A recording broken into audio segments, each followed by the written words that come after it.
ایک لمحہ رک کر سوچئے، کیا آپ جانتے ہیں کہ ہمارا نوجوان کیوں ملک چھوڑ رہا ہے؟ یہ ویڈیو ان خوابوں کی کہانی ہے جو ہماری غلطیوں نے توڑ دیے۔ کچھ لوگ سمجھتے ہیں کہ مسئلہ ویزے کا ہے، لیکن سچ یہ ہے کہ مسئلہ نظام کا ہے۔ ہمارا وہ نظام جو اوورسیز کو ان کا حق نہیں دیتا، جو ان لوگوں کو عزت نہیں دیتا جنہوں نے پسینہ بہا کر اس ملک کا نام روشن کیا۔ ہم نے ملک کو وہ سسٹم دینا تھا جس سے لوگ ہمیں مثال کے طور پر یاد کرتے، لیکن ہوا کیا؟ ہم خود اپنے ہی نظام کے قیدی بن گئے۔ ہمارے نوجوان اپنی فیملی، اپنا وطن، اپنا سب کچھ چھوڑ کر جاتے ہیں، صرف اس امید پر کہ محنت سے اپنے گھر اور ملک کو بہتر بنائیں گے۔ لیکن افسوس، جنہوں نے خون پسینے سے ترقی کی امیدیں بوئی، وہی نظام ان کے لیے دیوار بن جاتا ہے۔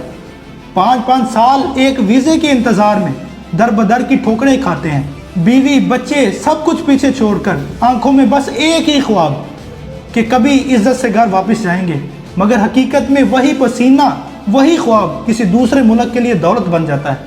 کیا یہ انصاف ہے؟ کیا ایک پاکستانی کا خون اتنا سستا ہے کہ وہ باہر جا کر تو عزت پائے اور اپنے ملک میں ذلت؟ یہ وقت ہے نظام بدلنے کا، وہ سسٹم بنانے کا جہاں پر اوورسیز پاکستان کی محنت کو عزت ملے، جہاں ہمارے نوجوان باہر جانے کی خواب پر شرمندہ نہیں فخر سے دیکھیں۔